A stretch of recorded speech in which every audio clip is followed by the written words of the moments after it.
હરિ કૃષ્ણ મહારાજની જય.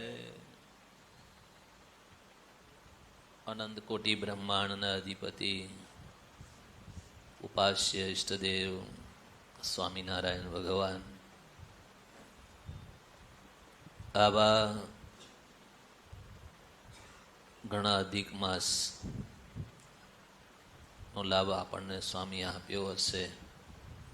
આવી ઘણી બધી પારાયણોમાં આશીર્વાદ આપ્યા હશે અને ઘણું સુખ આપણને આપ્યું છે. એવા આપણા સર્વના ગુરુવર્ય સદગુરુ ધ્યાને સ્વામી તેમજ આજ પણ આ સત્સંગી જીવનની કથાનું રસપાન કરાવી રહ્યા છે એવા સદગુરુ પુરાણી સ્વામી ન્યાલકરણ સ્વામી તેમજ સદગુરુ પુરાણી સ્વામી ધર્મરક્ષકદાસજી સ્વામી તેમજ સર્વે આદરણીય પૂજનીય વંદનીય એવા સર્વે બ્રહ્મનિષ્ઠ સંતો અને આજના અધિક માસ અખાત્રીજના યજમાન પરિવારજનો તથા સર્વે ભક્તો જેના દર્શનનો લાભ લીધો છે એવા સર્વે ભક્તોને આજના અખાત્રીજનો ઉત્સવ નિમિત્તે ભાવથી જય સ્વામિનારાયણ.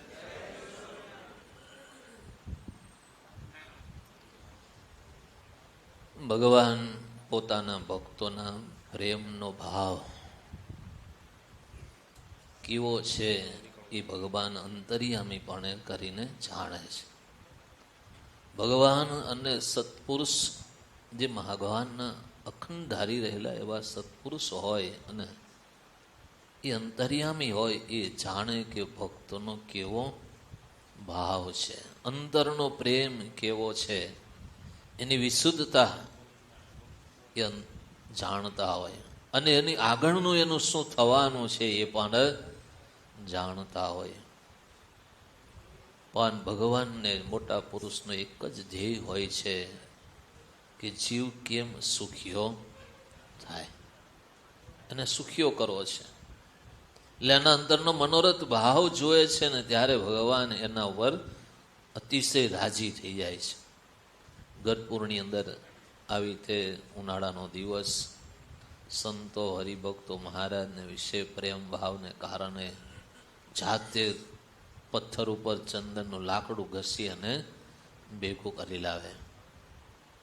મથુરાની અંદર ભગવાન ગયા, કુબજાએ ભગવાનને ચંદન ચર્ચી દીધું તો એના ઉપર એટલો બધા રાજી થયા, સુંદરી બનાવી દીધી.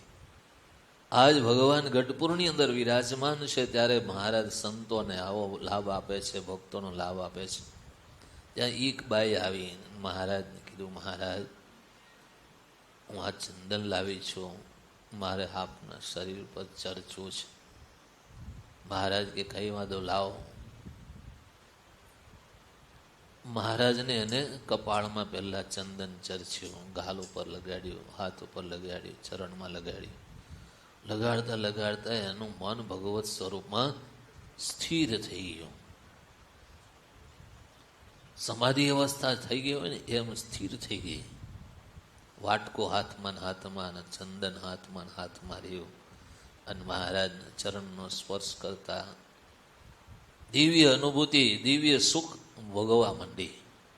અને એમાં 1 કલાક ગતો રહ્યો, 2 કલાક ગતા રહે, કાંઈ ખબર પડી નહીં. ભક્ત જ્યારે ભગવાનમાં સ્થિર થાય છે, લીન થાય છે, ત્યારે ભગવાન પણ એની ભાવના, એનું કાર્ય ભગવાન સંભાળી લે. એ ડોશીને મહારાજે કામ સોંપેલું. મંદિરનું કામ ચાલતું ગઢપુરનું, ત્યારે કડિયાઓને જમાડવાનું કામ આ ડોશીને કરવાનું હતું. હવે 2-4 કલાક નીકળી ગયા અને પછી મહારાજ એને જાગૃત કરી. જાગીને ત્યારે ખબર પડી, ઘરે રે આ તો બપોરનો 1 વાગી ગયો. ઉતાવળી દોડીને પોતાનો નિવાસ હતો ને ત્યાં દોડતી ગઈ. ત્યાં તો કડિયાઓ બધા હામાં આવતા જોયા. કરગરવા માંડી, હાથ જોડીને પ્રાર્થના કરવા લાગી, તમને માફ કરો, મારી ભૂલ થઈ ગઈ, હું તમને જમાડી શકી નહીં માફ કરો, મને માફ કરો, ભગવાનને ફરિયાદ ન કરતા, નહીં તો મહારાજ મારી સેવા લઈ લેશે. એટલે કડિયા કે માજી તમે આ શું બોલો છો? તમે તો અમને જમાડ્યા. તો કે ના ના, હું તો ક્યાં, મેં તો ક્યાં જમાડે, હું તો ભગવાન પાસેથી. ત્યારે કડિયાઓ કે નહીં, તમે તો માજી અમને આજ રોટલા અને આજનું શાક તો આંગળા ચાટીએ ને તોય ખૂટે નહીં, એટલો સરસ સ્વાદ હતો. આ ડોસીને એમ થયું કે આ ખોટું બોલે છે, મેં જમાડ્યા નથી ને આ મને આવું કહી મહારાજ ભાઈ ફરિયાદ કરવા જાય છે. નીચે બેહી ગઈ, માફી માંગવા માંડી, માફ કરો, પણ ભગવાનને જઈને તમે કહેતા, અરે માજી અમે જમીન આયા, હાલો અમે તમારી જો અમે. ત્યારે ડોશીને એમ થયું હશે સાચું કે જે હોય એ. તે ગઈ પોતાના રૂમ પર. ત્યાં જઈને ત્યારે તો બધા ઠામડા પડેલા અને એક ઠામડામાં 2 રોટલાય પડેલા અને થોડું શાક પણ પડેલું. ત્યારે બાઈને એમ થયું કે આ રોટલા ને શાક ક્યાંથી આવ્યું. અને પછી એ પ્રસાદ ખાધો ને ત્યારે એને અનુભૂતિ થઈ, આ તો પુરુષોત્તમ નારાયણ સ્વામિનારાયણ ભગવાન આ રોટલા બનાવીને શાક બનાવીને કડિયાઓને જમાડી ગયા. ઓલા ભક્તો આ તો બધા દિવ્ય ચરિત્રો છે, પણ એ દિવ્ય ચરિત્રો સ્વામી કહેતા હાલતા ચાલતા ખાતા પીતા સૂતા બેઠતા ભગવાનને સંભાળ્યા કરવા. ગોપાળાનંદ સ્વામી લખે છે કે મોટા મોટા સંતોના વચનોની હારમાળા કરવી, ચરિત્રોને સંભાળવા.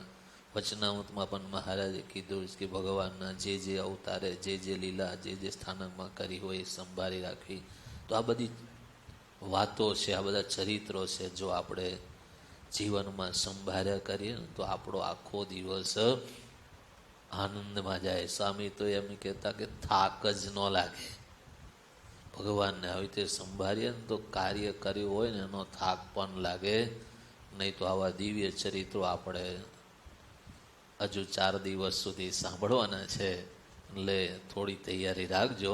થોડો થાક લાગે તો ભગવાનને સોંપી દેજો, મહારાજ અમે તમારા શરણે આવ્યા છીએ, અમને જેટલો વિશેષ લાભ મળે એટલો અમે લેશો ને આપ આપશો એટલો અમે લાભ લેશો. આમ ભગવાનના ચરિત્રો છે. માટે આજના દિવસે જે યજમાનોએ આવો લાભ લીધો છે એ સર્વે યજમાનો ઉપર ભગવાન અતિશય રાજી થાય.